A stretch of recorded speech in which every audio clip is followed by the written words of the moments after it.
this is under the critical path method. What is critical path method? I've already discussed that we find the critical path that takes the longest duration to complete a project, and we uh, reallocate or reschedule accordingly.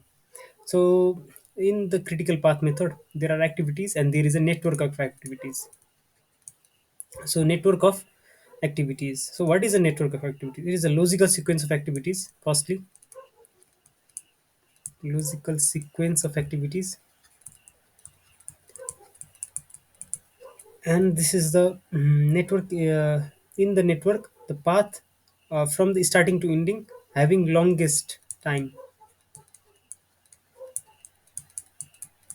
duration is called critical path (CP).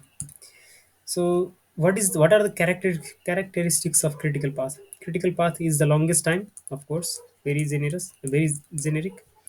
Uh, they may not go through dummy activity. We have already talked about that activity. May not go through dummy. If there is a dummy in your network, it is not necessary that the critical path should run through dummy. This determines the total project duration.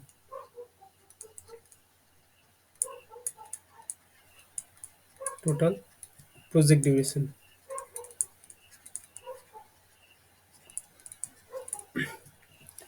So,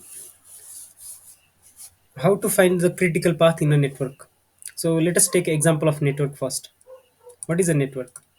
This is a simple network. One, two, three, 4, 5, and 6. Activity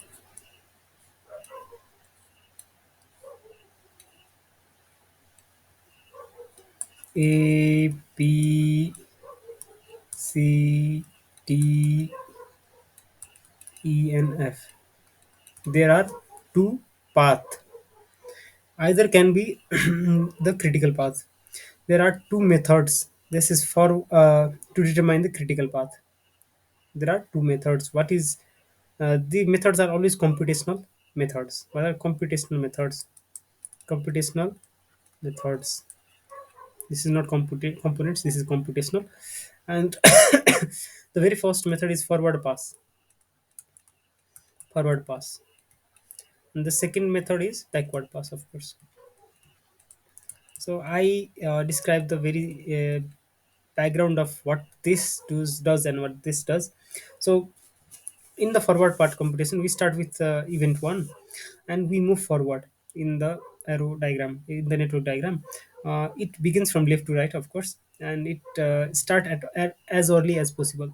This arrow starts as early as possible. C then starts as early as possible. Then F starts as early as possible, and B also starts as early as possible. D also as so. In this way, we determine the total path of two duration, and the one having the longest duration will be our critical path.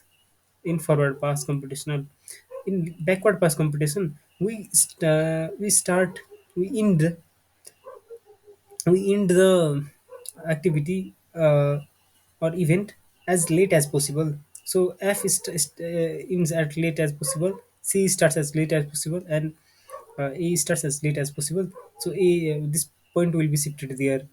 So similar is done in this part, and in this way the total path is computed, and it has which has the longest time duration will be a critical path. So we have already talked about activity on node method. So similar is done for activity in node. So I told you guys that activity has float. Event has like event can be this two event can be shifted left or right, but this activity it has float. So let us discuss about float analysis. Firstly, slack of event is float on activity. I will give you the visual representation of floats to understand what is going on. Let us take the previous example of 1 and 2 event, where activity of 7 days, and we have the total time of 10 days.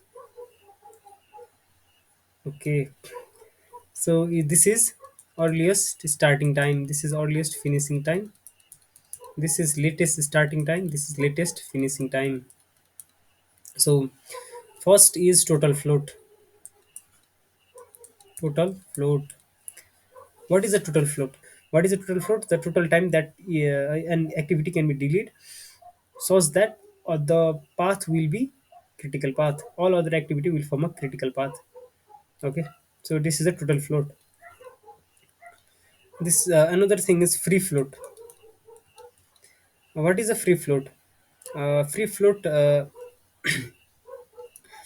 is the floating time. Is the time that an activity can be delayed, of course.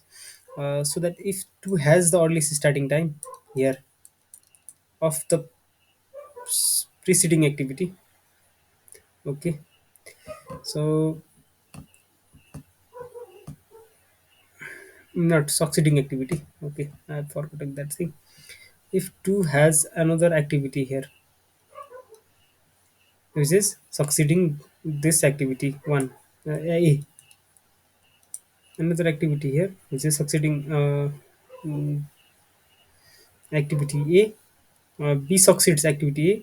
So if this point can be shifted here, then without changing affecting this second activity, if I can move it the maximum time I can move this event. This is a, suppose it can be this activity has a slack of 1 days. This 1 day can be consumed by this activity, is consumed by these activities, and we have only float of 2 days. This 2 day is known as free float. So what is a free float? It is the activity that doesn't affect the succeeding activity, doesn't affect succeeding activity. What is the total float? It makes all other activity critical activity or critical path. Third is our interfering float. Interfering float. What is interfering float? Interfering float is the float of the activity. Interfering float is the float of the activity. This interfering part of. Okay, so this means activity A and activity B has an interfering float of 1. How? Because it can move from here to here. Also, that activity can move from here to here. Yes, yes. That is we from the geometrical consideration. This is our if total float minus free float is our interfering activity. Or fourth is independent activity. Independent float. What is independent float? It is the float that activity can be started as late as possible. As late as possible. So it doesn't affect other activities. Okay. I think this is okay. This is all about the perks of CPM and POT. What are its advantages? This is the deterministic features and advantages, right? Features and advantages. This is the deterministic approach of scheduling. This is activity activity oriented, because we focus more on activities and activity floats, activity slacks. This is very short in, and this is very handy in case of short term, short, very clearly defined, uh, not only short, long also, short or long, very clearly defined projects. So this is all about CPM, critical path method. Thank you.